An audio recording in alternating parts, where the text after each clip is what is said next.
So I have a lot of comics. If you've been watching the channel for a little while, you probably know that. A lot of these comics I haven't actually read. And in my recent videos, I always look at my comics and I always say, I want to read that. That looks really good. I'd like to read that. So what I'm doing today is a 24-hour reading challenge. It's currently Wednesday evening. I won't be doing this from, say, Wednesday evening at 7 o'clock until Thursday evening at 7 o'clock because 1, I've got to sleep, 2, I've got to work, and 3, I've got other hobbies and got to eat and go to the gym and run and things like that. So I won't really have any time if I did that. Instead, what we're going to be doing is recording active reading time. Say that I chose to read Oblivion Song or Criminal or maybe World War Hulk. What I'd be doing is recording the exact amount of time it took me to read that book, page to page, and then adding that up to the 24 hours. So this is something I'm really excited to do because I'm hoping that this will mean I'm actually able to read a decent amount of my collection. So behind me are my books. I'm going to go through them and I'm going to check out books that I want to get. I'm going to pull them off the shelves. I'm going to sit down and I'm going to dig into some reading. I think this video is going to probably be a little bit vlog-esque, a little bit sort of like sit-down video. But what I'll be doing is basically every day going through, telling you if I've read a certain amount, how much I've read, what books I've read, with the hopes of clearing out a big portion of my collection. If you're new around here, make sure you hit subscribe down below so you never miss another video, and I hope you enjoyed this video. I think we're going to take Strange Adventures, because I do really want to read that. We're going to take Night Fever, we're going to take Hostage, we're going to do Self-Esteem at the End of the World. They're 2 books I would want to read. And what else? Maybe Oblivion Song, I'll get that out. And probably Animosity as well, so get them out and we'll have a look.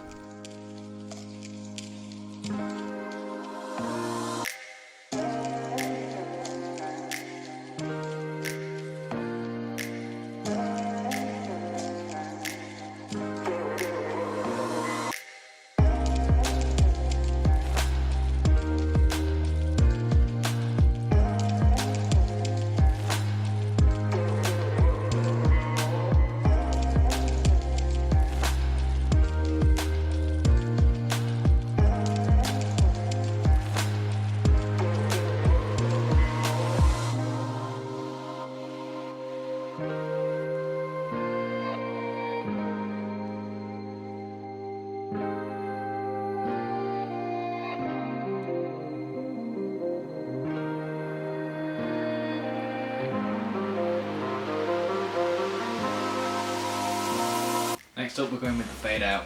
I'm just going to try and read it all tonight and then we'll start another one tomorrow.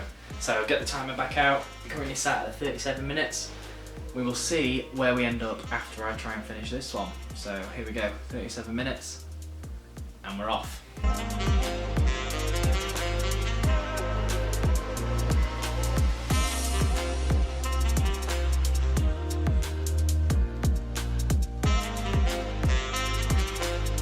So it's been a little bit over an hour. I am about halfway through with the fade out. I didn't really know anything about it going in and it's kind of not really what I expected, but I'm going to carry on reading it. I'm enjoying it so far. I might either finish it tonight in bed or I might finish it tomorrow maybe. I think I'm going to take either Hostage or Self-Esteem at the End of the World to work with me tomorrow because then I can read it on the train and at lunchtime. So that's my plan for tomorrow. That's my plan for the next couple books. Fingers crossed by Thursday, be able to finish the fade out and either Hostage or Self-Esteem at the End of the World, whichever one I do. Then this weekend we're going home and I'm thinking I might take Animosity with me. Hopefully I can read all of that. Maybe? We'll see. So it's currently Friday and I am about 4-5-ish hours in. I've been keeping a list on my phone of each hours that I've been doing per day. So far I've read Night Fever, Self-Esteem at the End of the World, and I'm currently just about to finish the fade out. I've been really enjoying it so far. I read Night Fever and then just had to do a review on it, so I literally filmed a review on Wednesday night and I think I'm going to post that before I post this video, so that will probably have gone out last week as this video goes out. But yeah, I'm really enjoying this challenge so far and it's making me read a lot more of my books, which has been really nice. I took Self-Esteem at the End of the World to work with me yesterday and on my lunch break just found a meeting room and sat in there and read it for a little bit. Today I've been working from home, so I've read a bit more on my lunch and then after work just now just been reading some more. So enjoying this challenge so far. I'm going home for the weekend, so we'll try to take a book with me, probably read it on the train and then read some stuff back home, maybe do some editing, we'll see. But yeah, pop that in now.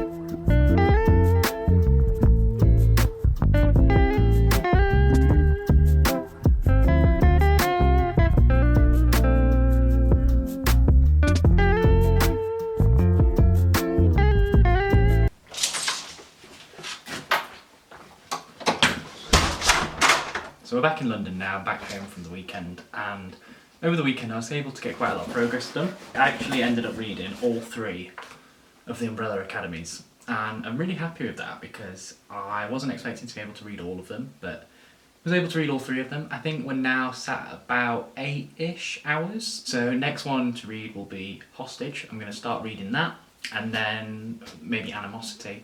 I'm going home again next weekend, so I'll try and read Hostage this week and then take Animosity up with me on the weekend, I think. So that's going to be the next stuff we read.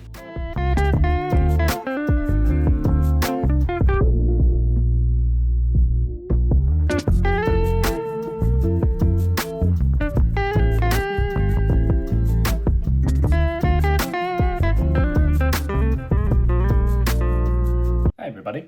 So I am now currently at, I think, about 9 hours-ish, and we finished Hostage. So I read that on the tube and just on the train to and from work last week. Today I'm working from home and it's lunchtime right now, and it's such a gorgeous day. You can't really see it, but it's such a gorgeous day outside. I think I might just go and sit in the park or on the grass or something and just read. I've got Infidel here, which I might try and read all of now, today on my lunch, because it's a fairly short trade, and then we're back home this weekend. I was going to take Animosity with me, but I think I might take Strange Adventures instead, because that's also a trade, but it's a bit shorter. I think I'll be able to read it over the weekend, but we are going home for a wedding, so I don't know if I will have loads of free time. I just thought I'd record something because it's such a lovely day, and I might go and sit in the park on the grass or something, see how I feel.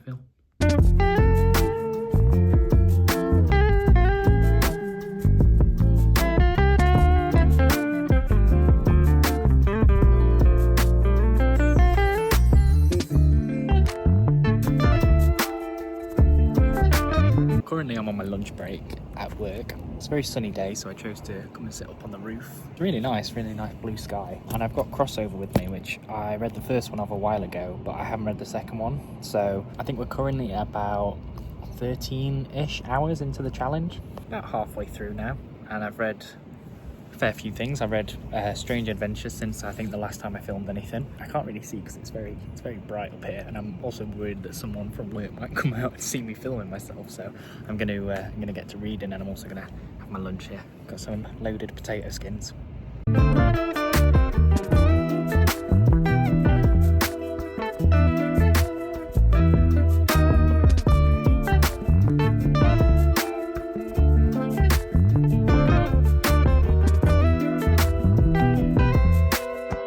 So it's Wednesday today, and I am working from home. I read Crossover yesterday at work, and then I read volume 2 of Crossover as well yesterday. Today I haven't read anything, and it's such a lovely day outside. I kind of want to go and sit outside again like I did last week when I read Infidel. I'm just trying to decide on what to read, because I want to read Shirtless Bear Fighter, Maniac.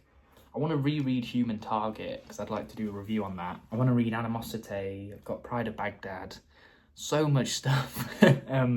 So I'm thinking on my lunch break I might just go out now and go and sit in the sun for an hour or 45 minutes or something and just read. I'm just not sure, because I know I won't be able to read all of Animosity because it's, see it here, it's quite a chunky boy. I'm thinking, I don't know, because I've also got on here, let's have a look what we got. I've got Low that I've not ever read. I've got Low. I've got Pride of Baghdad, Jupiter's Legacy, Sweet Tooth, Chew, Deadpool, Something's Killing the Children, Oblivion Song. Lots, actually, that I'd like to read. But we're going to find something, and we're going to go... You can see my leg up there on the camera. We're going to find something, and I'm going to go out and read for a little bit now. So whatever I cut to, that's what I decided to read.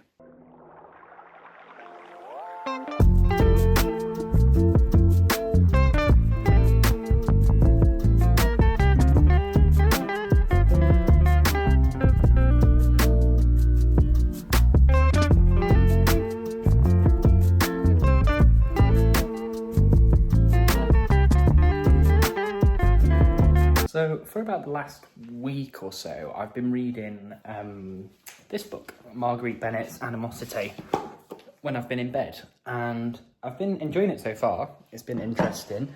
I've got about 5.5 hours left to do. I'm just looking out now, it's really sunny, it's really nice.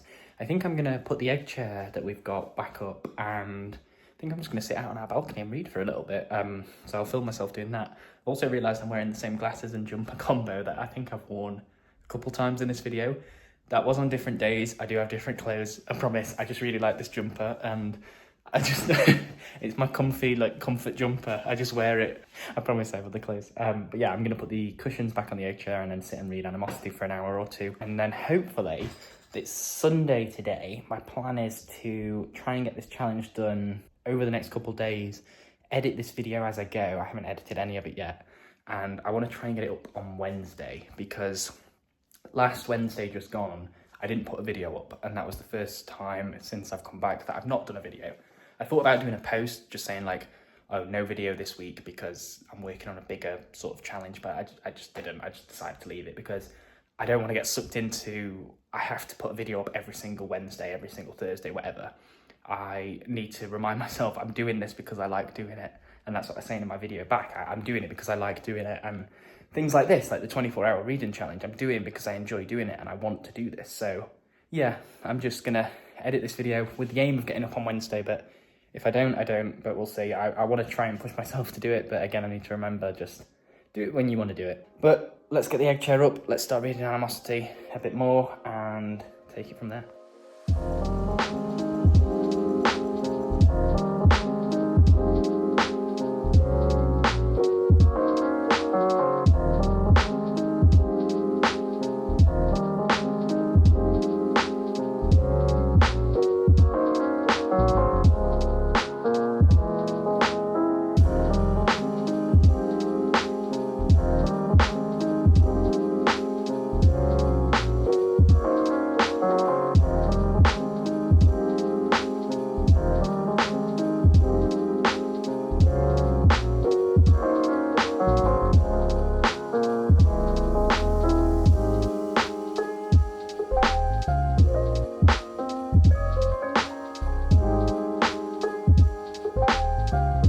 So I just got back from work and I read for about an hour on my lunch break earlier, and then on the tube home as well. And I'm really narrowing in on the 24-hour mark now. I've got 46 minutes left, I think. I'm keeping a track on my phone. I think I've got either 46 or 44 minutes. I know it's one side of 45 left. So what I'm going to do is, this is what I'm currently reading, Die Volume 2. I'm just going to set a timer for the remaining time and just read, basically until the timer goes off and wherever I am in the book.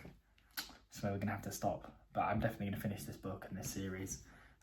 But yeah, so set a timer and start reading. Okay, so nearly 3 weeks later now. I know that took a lot longer than I thought it would. We are done with the 24-hour reading challenge, and I read quite a lot of books. I've got them all next to me here. This is the first batch, and then here comes the second batch. So quite a lot of books that I ended up reading. I enjoyed quite a lot of these books, and a lot of them were books that I've had sat on my shelf for quite a long time, and I've just never really dug into them properly. So it was really nice to dedicate some time to just making my way through my backlog, really. There are a lot more books that I pulled out on my shelves that I really wanted to read. Some examples that come to mind are Maniac of New York, Human Target, I wanted to give a reread. Shirtless Bear Fighter, I wanted to reread the first one and read the second one. But I'm really happy with what I did read, and I'm definitely going to carry on this kind of attitude towards reading, if that makes sense. There were some days that I read 2-3 hours, and a lot of this challenge I read in bed at night. I just really have enjoyed that kind of way of reading. It's been really nice to get back into that kind of flow. So without further ado, let's get into what I read. And I did keep a track on my phone the whole way through, so I'll read through what I kind of went through and what I did on my phone whilst we're doing it. So the 19th of February was when I started this, and I read Night Fever for 39 minutes, and then I read The Fade Out for an hour. Night Fever, I was revisiting it, and I really loved it. I enjoyed it a lot more, I think, the second time than I did the first time. I read it the first time a few years ago, and then after I read it this second time, I immediately needed to do a review of it. So I went away and filmed it, and I didn't say it in the review, but the whole video came out so blurry that I had to refilm the entire thing. So I was really annoyed by that, but I got the video in front of me and basically spoke about what I said and made sure I was hitting the same sort of points as in the initial video. But yeah, I filmed the whole thing and then it was out of focus and blurry because for some reason the autofocus on my camera just didn't focus on me. But yeah, Night Fever, I really enjoyed it, and I do have a video on it if you want to hear my, proper thoughts on it. I'll link that up here. I think it's this one or this one. I never remember. And then the fade out. The fade out was something that was really interesting to me. Obviously, I did filmmaking at uni, and I've got a massive interest in films. Recently, I rewatched Hail Caesar, the Coen brothers film. And this kind of reminded me of that. Like, you have someone whose job it is to fix all of these problems in classic American Hollywood. So I kind of got a vibe of that from this, and I enjoyed it for the most part. It's a pretty standard noir thriller. There are a lot of characters, a lot of intersecting stories, and I can't remember how this ended. I remember the ending kind of felt like it just came out of nowhere, and there wasn't like a great conclusion to the book. Like, it just kind of faded out, as the title says. Sorry about that horrible pun. We got an ending to it, but not like a proper everything was resolved kind of way. So I'd like to read more of Ed Brubaker and Sean Phillips stuff. I think I'm going to go away and read Reckless and Criminal and stuff like that and sort of see how I deal with those. Also, this mic, I've set it up, but I can't get it to, it doesn't feel right. Try moving it a little bit further away. So that was on Wednesday, on the 19th. Then on the 21st, I read Self-Esteem at the End of the World for an hour and 16 minutes. And that's this one. I also went on and I read The Fade Out for another hour and a half, so I finished The Fade Out on that day as well. But yeah, Self-Esteem at the End of the World, this was one that I saw in shops. I can't remember if I bought this or Hostage from Forbidden Planet in my other video, but this was one I flicked through and I thought it looked really interesting and really kind of out there.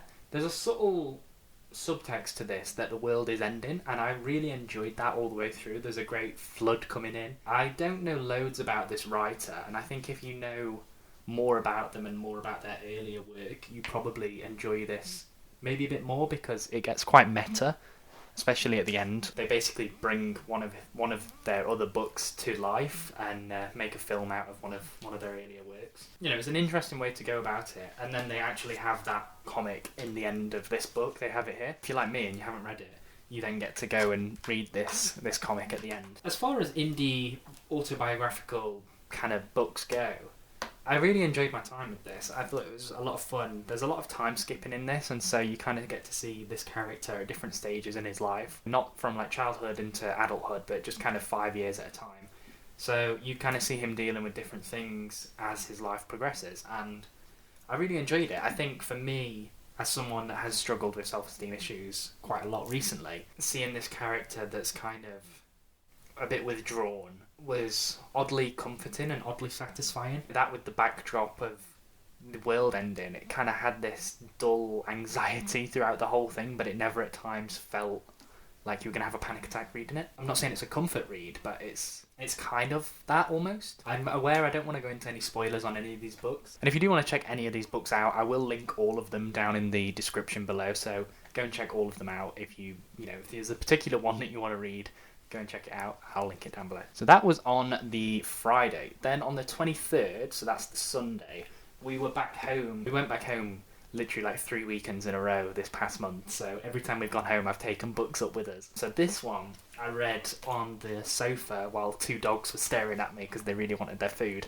I don't know if you can see them in the video that I took. I can't remember. This is Umbrella Academy. So I read I read the 3 trade paperbacks of this. So that's Apocalypse Suite, Dallas, and Hotel Oblivion. I really enjoyed Apocalypse Suite, and I enjoyed Dallas. I found that Hotel Oblivion went a bit out of its way to seem confusing. To me, it kind of just seemed a bit all over the place, and I definitely enjoyed that earlier, more cohesive narrative a little bit more. I think as well, having seen the first, I want to say 2 seasons of the Netflix show, that might also be why I enjoyed the 2 books more, because I've seen the show and I can kind of picture what happens in the show. I haven't seen the later seasons. I would like to go and watch them. I thought about this when I was reading it. With the source material being quite similar but also vastly different, I think it'd be really interesting to do a show versus book video and looking at the 3 books versus the show. I would also really like a 4th book of this, and after I'd read it, I had to Google when did this come out and like how long was it in between books, because it doesn't feel like the story's finished and it doesn't feel like everything wraps up. So I really want the story to continue. I want there to be another chapter in these characters' lives. I want something more from this because it doesn't feel like a good end point. And I don't know if we're going to get that. I hope so. I would like to read more of it. So reading that kind of story, having the kind of characters that are in there and seeing Gabrielle Barr's art, it made me want to read Hellboy quite a lot. Obviously, I've got the Hellboy library editions. I spoke about them in my 25 books I want to read video. I would love to read those. I think my next proper big read, I would love to do that, and I would love to read all of The Walking Dead. Reading Umbrella Academy kind of sets something off in my brain that I kind of like that art style and I want to see a bit more of it. So after week 1, we were sat at 8 hours and 22 minutes. Then 2 days later, I started reading Hostage.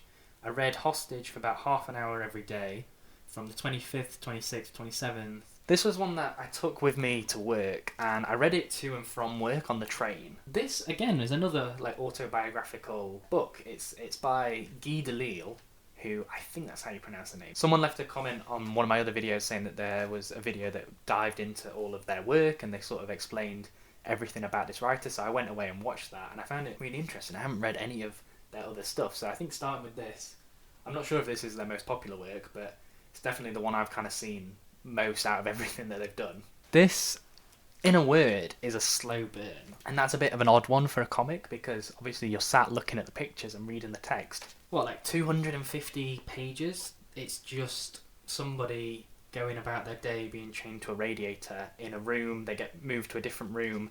The most important, most like exciting things that happen at certain times is someone will bring soup into them and maybe spill a drop of the soup, or there are certain times that they'll forget to handcuff them, and so they kind of think about escaping. This, as I mentioned, is a slow burn, but it's also got a real sense of anxiety and dread to it. It's that feeling of trying to escape something and not get caught, and trying to like sneak your way past someone. I'll read the first page of this. It explains it much better than I could.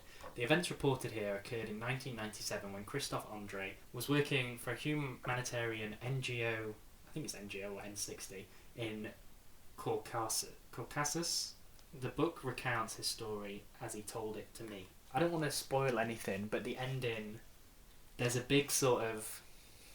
I'm trying to pick my words here. There's an event that happens, and it's a real payoff for one way or another as to this slow building tension. This whole way through, you've had this tension building from this person that's been chained in this room, and this all comes to a head one way or another, and yeah, something happens at the end, and you're kind of left thinking, okay, it all culminated in this one event. I think it took me less than 2 hours to read this. Let's have a look. Yeah, about an hour 40 it took. I don't think that's mega quick. I don't think that's mega slow. Like, I'm not the fastest reader in the world, but I like to sit and enjoy a book, and I'll sit and like look at the artwork and sort of think about being in that situation rather than just breezing through it. I quite enjoyed it. Then on the Friday, so the 28th, I worked from home that day, and I think that was the day that it was a really nice day. I went and sat out in the gardens here. I read Infidel for 57 minutes. This is a book that I've had for years, and it's a book that I took with me to Iceland when I went there 2 or 3 years ago. And I was going to read it on the plane. Didn't. I was going to read it in the cabin. I didn't. I was going to read it on the plane back home, and I didn't. And so I've had this book for years, and I've never really dived into it. And I don't know why, because I really, really enjoyed it.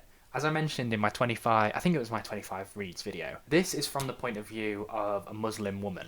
And as a white man, that's not a perception I can ever really expect to fully understand. I'm never going to have the same sort of experiences as a person from a different race or a different religion. I'm never going to have those same interactions with other people and those same prejudice towards me. So to read a book like this, where the racism essentially manifests as this monster in this hotel complex, in this apartment complex, was really interesting, and it was a really new way of having a monster horror book. I found, at least for me, I haven't really seen that kind of thing done before. Don't want to spoil anything, but things happen in this book, and the story goes in ways that you aren't really expecting. Certain characters die that I weren't expecting to die. Certain things happen, and the way the book ends, I think it's kind of an open ending from memory. Something happens to the monster and then it may or may not live on. And just sat reading that, I enjoyed the book because I do quite like a good horror story, but also it made me like appreciate things that these people and these people from other walks of life go through, because the racism is never truly gone. Like in this book, it all culminates in, again, I don't want to spoil anything, it all culminates in something really big happening, but that doesn't completely destroy it, and that doesn't completely destroy people's ideas and people's attitudes towards other people who are different to them.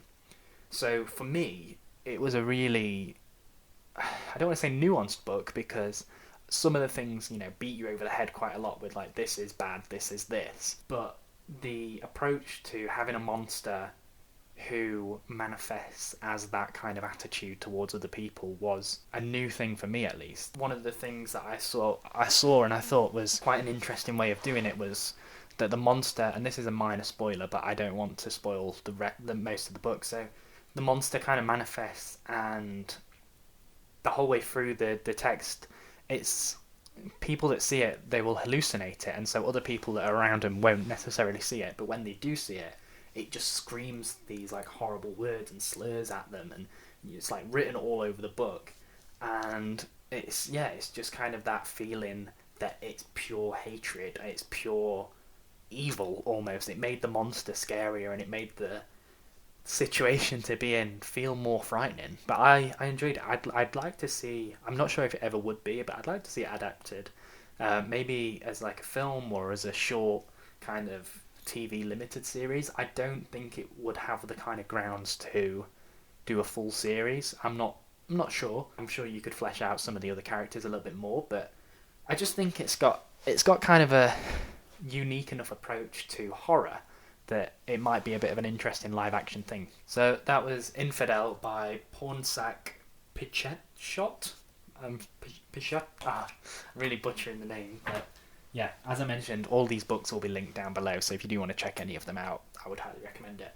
So that was on the Friday. Then on that night, we went home, and on the train, I read Strange Adventures by Tom King. This was fine. I didn't mind it. I didn't love it as much as I loved Vision or Human Target. And I haven't read Mr. Miracle, but I would like to go away and read that, and maybe even Tom King's Batman run. But this was fine. I haven't ever read the character Adam Strange, and so I wasn't expecting them to be as affiliated with the DC universe as they are in this book. I don't want to spoil anything, but other DC characters show up in this. There may or may not be an appearance from Batman. I don't think that's a spoiler, just to say that they're in the world of DC and the DC characters. I'm not familiar with this character at all, and I don't know if it probably helps to have read some of their other stuff and be a little bit more familiar with them, because I'm really I could try not to spoil it, but the character, one of the things that happen is they kind of get teleported to another planet. That was something that at first I had a hard time working out what was happening, if that was in the past and then it was all taking place in the present, which it seemed to be, but flashing back and forth and kind of seeing him disappear and then reappear. Yeah, it was an interesting one. It's also something happens in one of the last issues that I'm not sure if it makes a story or not, if it kind of makes it better or worse. Again, I don't want to spoil anything. Yeah, something happens in one of the later chapters and you're just a bit like, oh, okay. So for me, I think it's one that I might need to revisit in the future. I would like to go and read Mr. Miracle. And if you have read Mr. Miracle, let me know down in the comments below what you thought of it. But yeah, Tom King is a writer that I've really, really enjoyed. Everything I've ever read that he's done, I've really liked, like Human Target and Vision particularly. But I've not read Mr. Miracle, I've not read his Batman run. And I think he might have done something on Nightwing, I can't really remember. This was fine. It wasn't as good as Vision, it wasn't as good as Human Target, but it was fine. So after week 2, that gave me a total time of 13 hours, 38 minutes. And then we were on to week 3. As I say, this took a lot longer than I thought. I thought, I'll do this in a week. And initially I wanted to upload this video last week, and that's why there wasn't a video last week, because this was going to be up, and it's just taken so much longer than I thought. I'm not even sure I'll be able to get this up this week, Depends on how long the editing takes. So that was the 2nd of March. We then moved on to the 4th of March. I reread Crossover Volume 1 because I'd read this quite a while ago and I remembered it being really good. I remembered really enjoying it, but I couldn't remember any of the story. And I'm really glad that I went back and took the time to reread it because I forgot how much I enjoyed this. I think I read it around the time that I did my Donny Cates Beyond the Page. I was getting really into Donny Cates at the time. I'd read God Country, I'd read Buzzkill, I wanted to read The Paybacks, and I think this started off really strong. I really enjoyed the situation that you found yourself in with certain characters. I really enjoyed the premise of these characters coming over from another world into real life. If you don't know anything about this book, try to go in blind, but just know that one day every comic book character that's ever been comes to the real world. That's all I'm going to say about it. And I think Volume 1 starts off really strong. Certain characters show up that you're not necessarily expecting, and yeah, the story just goes in ways that I wasn't expecting. And even from the reread, things happened and I couldn't remember them at all, so it was really good to go back and visit that. Then the next day, on the 5th of March, I read Crossover Volume 2. And I've just sang the praises of Volume 1. Volume 2 was fine. Things happen in this that I think, not a lesser writer, but I think someone that wasn't as equipped with storytelling skills as Donny Cates might struggle to make it all make sense. One of the characters even says, like, oh, they've written this person in, like, what a joke, what a hack, they've gone so meta. But I quite enjoyed it. I think it struggles from too much choice and obviously like licensing rights. It would have been really cool to see Batman or Spider-Man or Invincible show up in something like this. And I'm aware that you can't necessarily have Batman show up and fight Spider-Man and Wolverine comes in to help. But it's mentioned at some point in this that there is an amalgam project, and I quite like that because if you don't know, Amalgam Comics was Marvel and DC crossing over and kind of merging their superheroes together. It was cool to have that, but that's never really explored properly. That's never really explored in enough detail and enough depth. And then also, other characters come in. The main thing I'm talking about when I say that it struggles with issues of licensing, it just seems like every character in it comes from an Image story or comes from a very closely connected story.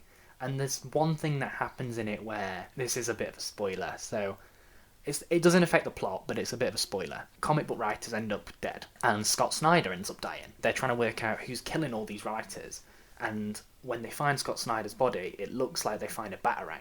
Reading that, as someone who got into comics through Scott Snyder's Batman New 52 run, I thought that was incredible. I was so excited to see where that went, and it didn't really go anywhere. I don't want to spoil who or what is killing the comic book writers or where the story goes, but where it went, I just kind of, the reveal happens, and I was a bit like, oh, okay, so, right, that's it, cool, alright then. Like, it's a bit not let down, but I think you build up a premise so much of, yeah, any comic book character in the world can show up. It's really hard to deliver on that unless you're able to get like a Batman fighting a Spider-Man or whatever, and I don't think that was ever going to be the case because licensing and just availability and legal issues, I imagine, are a nightmare. But for what it was, I really enjoyed it. I would have just liked to have seen the Amalgam project explored a little bit more, and I would have liked to have seen other Image Comics characters show up. I think Savage Dragon shows up at one point.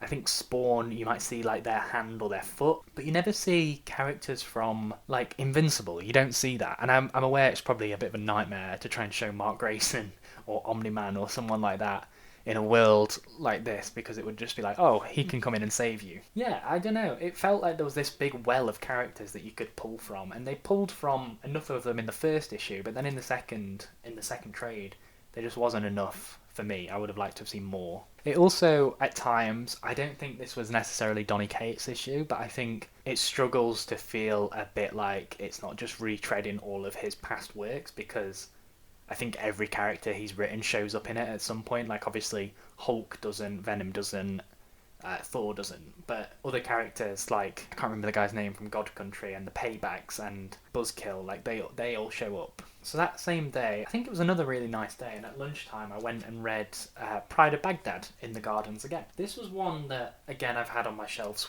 for quite a long time, and I've been meaning to read for quite a long time. I've heard it's really good, and I think for me, it was fine, but I don't think it lived up to the sort of acclaim that I was expecting. I've heard that it was like this incredible story, and for the main part, I agree with that. It was great. It was well written. The characters in it were, for the most part, likable, and the journey that they go on, it felt like it could really happen.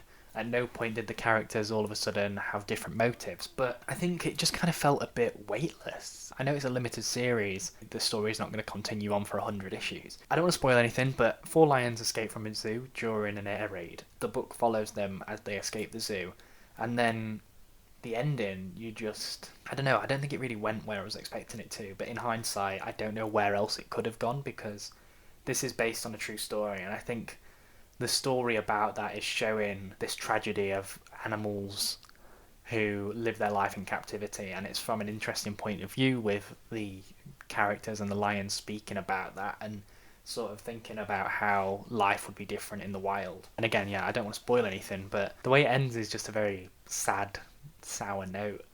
And also on the 5th, God, I did a lot of reading on the 5th. I don't remember reading all this. I think I started this in bed, actually. I read another animal book. I started with Animosity. And again, this is a book I've had on my shelf for years, and I've always been interested in reading, but I've never really read. So I read that on the 5th, I read it for an hour. The 7th, I read it for an hour 12. And then the 9th was when I sat out in the egg chair, and I read it for nearly 3 hours, 2 hours 38. This book starts off really strong. The story of the wake, which is when all the animals one day wake up and can talk, can interact with humans, have a proper consciousness, was really strong. But then, and I don't want to spoil anything here, but for the main part of the book and for the rest of the story, it just feels like nothing happens. Like, they just go from place to place, something awful is happening, they kill everybody there, and they free people and escape. Literally, it happens 5 times in a row in this book. And it felt to me like the author had this idea for one day all these animals gain consciousness, but didn't really know where to take it and didn't really have the foresight to plan something greater out. There's no real character growth or development there. Like, the whole way through, the main girl in this is a girl called Jessie, who I think is 12 or 13. She doesn't feel like a 12-year-old girl, and I'm aware that it's written during an apocalyptic setting, and during that time you have to grow up much quicker because things happen, and that's something that happens in The Walking Dead that I always thought was really good. These characters feel like they develop more because of the situations around them. But this girl Jessie comes out with things and says things and has the foresight about things that a 12-year-old girl just would not have, and shouldn't really have either. It would have made it much better, in my opinion, if she'd have been this capable person, but also this person that when things happen and she does get captured or she does go missing, it's this much more impactful thing, she needs saving, she's just a 12-year-old girl. But in the book, she just feels like this fully fledged woman. And I'm aware that what I'm basically saying is, have this woman having an independent, strong character is in my eyes a bad thing. That's not what I'm saying at all. I'm just saying that the character is a 12-year-old girl, and it doesn't feel like she's written like one. Sandor is her dog. The way the book portrays him, he starts to kind of become this villainous character towards the end, and there's secrets surrounding him, some things may or may not have happened. And that's just never fully explored. Questions around something like this always arise when you do an apocalyptic story, because there's the big question of how did this happen, what caused it? And reading The Walking Dead from memory, I don't remember them ever properly saying what happened, and other post-apocalyptic stories I've read, the good ones at least, I don't remember him sort of being yeah, this caused it, this was what happened. I think in The Last of Us, it's like a fungus, and that's the exception. But something like this, that overarching question, if you're chasing the answer for it, the story can only ever go to one place. The characters find it out, or they don't find it out. And so, in the later issues of this book, there's a bit where the characters visit this house of snakes, and basically go on this drug trip. And the whole issue, for me, the artwork is incredible. They're on this LSD drug trip, and so they're seeing, these cosmic characters. But the whole issue feels so weightless and so meaningless, because it doesn't progress the story at all. And I think the way that the omnibus ended, in my eyes, left a really bad taste in my mouth, because essentially there's this character, Sandor, the dog. There's questions surrounding him for the majority of the book. Towards the end, it feels like you're going to finally get some payoff for that, And the last thing in the book that he says to Jesse is, "Oh, we need to talk about this." And that's it. And the book ends. And there's no resolution to it. It feels like this 28 issue build up to something, but there's no resolution. It's just repetitive storytelling of they go to this camp, something happens, something else pays off. And I think for me, I was just reading it like, what is this story? Like, it started off really strong. I was really enjoying my time with it, and then towards the end, I just got bored reading it. And I didn't want that to happen. I wanted to enjoy it, but honestly, I think I'm probably just going to sell this book, and I don't think I'm going to bother trying to reread it. And that's really sad, because I wanted to like this book. And if you do like this book, please let me know down in the comments below why you like this book, because I always like to hear people's opinions if they differ from my own. What makes this book your favourite, or what is it about this book that you like that I might have not picked up on, or there's something there that I didn't see or that I don't like that you do like. Final thing I'll say about this book is there's like a one shot after the story, and it's Tales from Animosity. And it's just this woman or this student whose fish comes to life one day, and so her story is that she needs to go and save all the fish. And that's it. And that kind of felt like a bit of a slap in the face after you've read this story that doesn't pay off, to then have a story about a woman saving fish that's got nothing to do with the rest of it. Maybe my thoughts will kind of mellow on the fact afterwards, but I've had 3 days to kind of process it and think about it, and I'm not sure. Like, I'm not really sure what I think. But yeah, that was a bit of a sad one, because I wanted to like this book much more than I did. So after we'd read Animosity, that gave me a total time of 21 hours, 18 minutes. And then basically for the last half week, I've been reading Die by Kieran Gillen. So I reread volume 1 because I'd already read it. I think maybe I've even read this twice. And I spoke about it in my 25 reads video that I wanted to reread it. I really like this first issue. I think it sets up the story really well. I think certain characters come into play and it's exciting. It's basically Jumanji crossed with Dungeons and Dragons. It sets up the story in a really interesting way. It made me want to read more. So I read that for 57 minutes on the 11th. After I finished it, I started reading volume 2. When I recorded it saying I had like 40 minutes left, I went to bed last night, and I finished volume 2. And then after I'd finished that, I had 20 minutes left on the timer. And so today, I've got 20 minutes into volume 3. You can see my bookmark there. I think I'm currently 1 issue in, because I started it and I didn't want to be halfway through an issue when the timer went off. I'm really enjoying this so far. I know there's a book that collects all 4 of the trades, all 20 issues. I think for me, the problem with fantasy is that if you set up this massive expanding world, you can set up the story, but then a lot of the time it kind of seems to delve into the politics of the world. And I think the thing with Die, especially so far, the battles and the fighting are not the point at all. And that's really interesting when you have characters like a Grief Knight whose sword can kill seemingly anything if he's sad enough. But it doesn't really matter, because what you're following are the characters as they try to get home. So I just don't want it to drop off, and I don't want it to kind of get to a point where it's just set up all these things and then it kind of peters out towards the end. And I think so far into issue 3, things are still happening, characters are still showing up where it's interesting to me. And yeah, I've got volume 3 to finish and volume 4 to read, so I might do that today. I might try to get it done over the next couple of days. I'm going to then go on, after I finish that, to read Maniac of New York 1 and 2 and reread Human Target, because I did want to read these during this challenge, but I just ran out of time. So I'm aware I've just spoken for quite a long time during this bit, and the first half of this video is going to be even longer with all the vlog footage and stuff. I don't know how long this video is actually going to be. Hopefully not too long. But if you did enjoy this type of video, let me know down in the comments below. If anyone is still watching, thank you so much for watching. Let me know what you thought of the kind of style of this video, because I'm aware it's a little bit different to things that I've done before. It's a little bit different to the unboxings and stuff, but I wanted to try something new, and I wanted to try more of like a vlog type interactive video almost. And also it really helped me to go through my whole collection and read quite a lot of books. Like, looking at the pile in front of me on the floor here, I've read quite a lot of books in this 24-hour time frame. And one of the things about my collection I'm always thinking about is I need to make sure I'm reading it. I need to like not just buy all these books and then just never read them. So something like this has really helped. So let me know what you thought of it down in the comments below, and if you want to see something like this again, I'd be really interested to do something like this again. As I mentioned, all the books I've spoken about are going to be linked down in the description. If I've spoke about any of them and you want to go and check them out, feel free. The links are down there. And I'll see you guys all in the next video. Thank you so much for watching. I'll see you guys later. Bye.